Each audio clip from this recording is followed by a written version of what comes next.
നമസ്കാരം.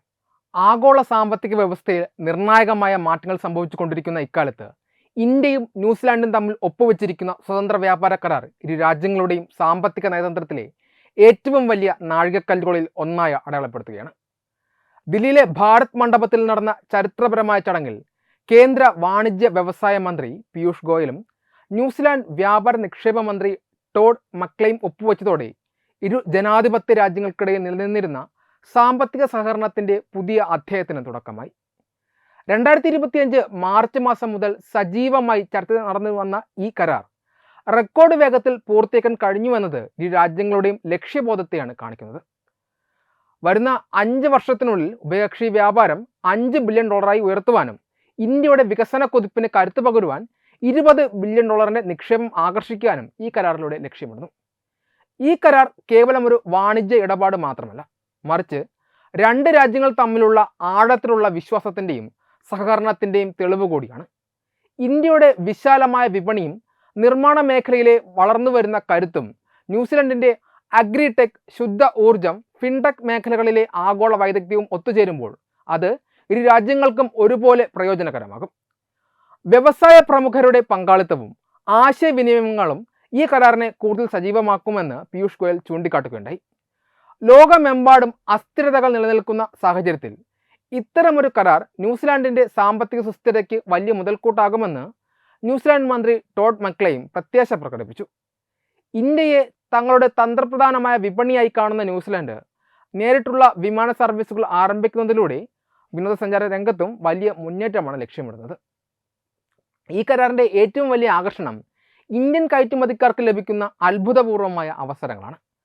ന്യൂസിലാൻഡ് വിപണിയിലേക്ക് ഇന്ത്യയിൽ നിന്ന് എത്തുന്ന 8284 ഉൽപ്പന്നങ്ങൾക്കും 0% ഇറക്കുമതി തീരുവയാണ് ഈ കരാർ ഉറപ്പാക്കുന്നത്.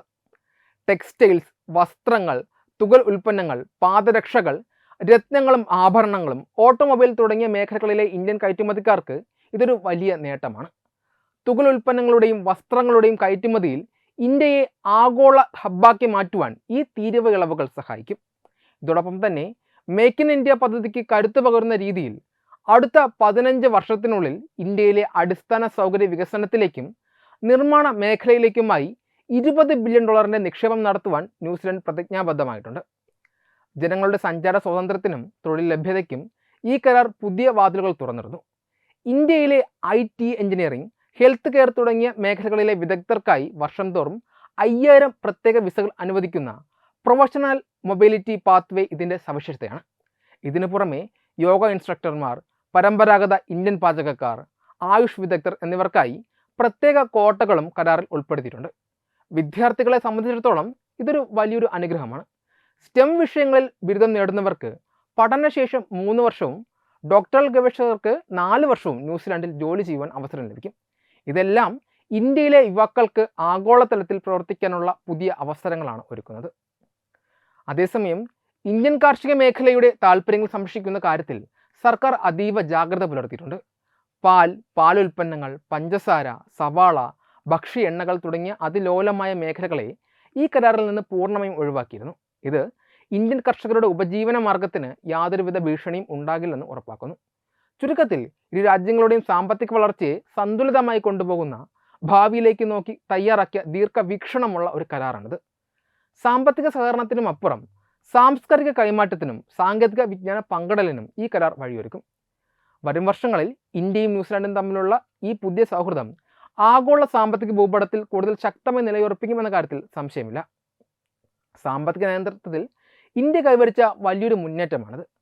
ആഗോളതലത്തിൽ ഉപരോധങ്ങളും സാമ്പത്തിക നിയന്ത്രണങ്ങളും ഏർപ്പെടുത്തുമ്പോൾ അത്തരം സമ്മർദ്ദങ്ങളിൽ നിന്ന് പുറത്തു കടക്കുവാൻ സ്വതന്ത്ര വ്യാപാര മേഖലകൾ സൃഷ്ടിക്കുക എന്നതാണ് ഏറ്റവും മികച്ച മാർഗം. ന്യൂസിലാൻഡുമായുള്ള കരാർ പസഫിക് മേഖലയിൽ ഇന്ത്യയുടെ സ്വാധീനം വർദ്ധിപ്പിക്കുന്നു. ഇത് അമേരിക്കയുമായോ ചൈനയുമായോ ഉള്ള സാമ്പത്തിക തർക്കങ്ങളിൽ ഇന്ത്യയെ ഒറ്റപ്പെടുത്താൻ ആർക്കും കഴിയില്ല എന്ന സന്ദേശം നൽകുന്നതാണ്. ഒരുപക്ഷെ വരും നാളുകളിൽ മറ്റ് രാജ്യങ്ങളുമായും സമാനമായ കരാറുകളിൽ ഏർപ്പെടാൻ ഇത് ഇന്ത്യക്ക് ആത്മവിശ്വാസം നൽകും. ഇത് ഇന്ത്യയുടെ സാമ്പത്തിക പരമാധികാരത്തെ ശക്തിപ്പെടുത്തുന്ന ഒന്നാണ്. തൊഴിൽ മേഖലയിലും സേവന മേഖലയിലും ഈ കരാർ കൊണ്ടുവരുന്ന മാറ്റങ്ങൾ ശ്രദ്ധേയമാണ്. അമേരിക്കൻ വിസ നയങ്ങളിൽ ഉണ്ടാകുന്ന മാറ്റങ്ങൾ പലപ്പോഴും ഇന്ത്യൻ IT വിദഗ്ധരെയും വിദ്യാർത്ഥികളെയും ബാധിക്കാറുണ്ട്. എന്നാൽ ന്യൂസിലാൻഡുമായുള്ള കരാറിലൂടെ ഇന്ത്യൻ പ്രൊഫഷണലുകൾക്കായി പ്രത്യേക വിസ കോട്ടകൾ ഉറപ്പാക്കിയത് മറ്റൊരു വൻശക്തിയുടെ ഇച്ഛയ്ക്കനുസരിച്ച് മാത്രം സഞ്ചരിക്കേണ്ടവരല്ല തങ്ങളെന്ന് തെളിയിക്കുന്നതിന് തുല്യമാണ്. ഇത് ഇന്ത്യയുടെ മനുഷ്യ വിഭവശേഷിയെ ആഗോളതലത്തിൽ കൂടുതൽ സ്വതന്ത്രമായി വിനിയോഗിക്കാൻ സഹായിക്കും.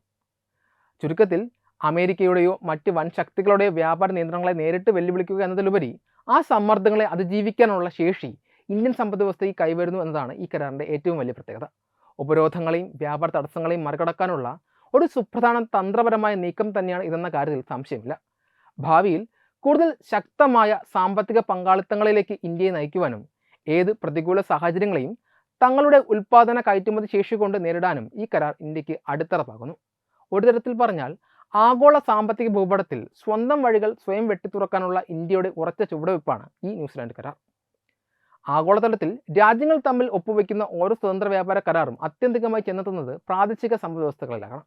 ഇന്ത്യയും ന്യൂസിലാൻഡും തമ്മിൽ ഒപ്പുവെച്ചിരിക്കുന്ന ഈ പുതിയ സ്വതന്ത്ര വ്യാപാര കരാർ കേവലം കേന്ദ്ര സർക്കാരിൻ്റെ ഒരു സാമ്പത്തിക നയതന്ത്ര വിജയം മാത്രമല്ല, മറിച്ച് കേരളം പോലെയുള്ള ഒരു സംസ്ഥാനത്തിന് വലിയ തോതിൽ ഗുണകരമായി മാറാൻ സാധ്യതയുള്ള ഒരു വാണിജ്യ രേഖ കൂടിയാണ്. കേരളത്തിൻ്റെ സമ്പദ് വ്യവസ്ഥയുടെ നട്ടെല്ലായ സേവന മേഖല, ആരോഗ്യരംഗം, IT, വിനോദസഞ്ചാരം തുടങ്ങിയ മേഖലകളിൽ ഈ കരാർ ചെലുത്തുന്ന സ്വാധീനം വളരെ വലുതാണ്. ഈ വ്യാപാര കരാർ കേരളത്തിൻ്റെ വികസന സ്വപ്നങ്ങളെ എങ്ങനെ കരുത്തുപകരും എന്നും അതിലെ സാധ്യതകളെ എങ്ങനെ പ്രയോജനപ്പെടുത്തുമെന്നും പരിശോധിക്കേണ്ടത് അത്യാവശ്യമായ കാര്യമാണ്. കേരളത്തിൻ്റെ സമ്പദ് വ്യവസ്ഥയിൽ നിർണായകമായ പങ്കുവഹിക്കുന്ന ഒന്നാണ് IT സേവന മേഖല. ഈ കരാറിൽ ഉൾപ്പെടുത്തിയിരിക്കുന്ന professional mobility pathway IT engineering മേഖലകളിൽ ജോലി ചെയ്യുന്ന കേരളത്തിലെ ആയിരക്കണക്കിന് യുവാക്കൾക്ക് വലിയ അവസരമാണ് തുറന്നു നൽകുന്നത്. ന്യൂസിലൻഡിലെ സാങ്കേതിക വിദ്യാലയങ്ങളുമായും IT കമ്പനികളുമായും കേരളത്തിലെ ടെക്നോ പാർക്കുകളെയും ഇൻഫോ പാർക്കുകളെയും ബന്ധിപ്പിക്കാൻ ഈ കരാർ സഹായിക്കും. പ്രത്യേകിച്ചും STEM ബിരുദധാരികൾക്ക് പഠനശേഷം ന്യൂസിലൻഡിൽ ജോലി ചെയ്യാനുള്ള അവകാശം ലഭിക്കുന്നത് അവിടേക്ക് കുടിയേറാൻ ആഗ്രഹിക്കുന്ന മലയാളി വിദ്യാർത്ഥികൾക്ക് ഏറെ ഗുണകരമാകും.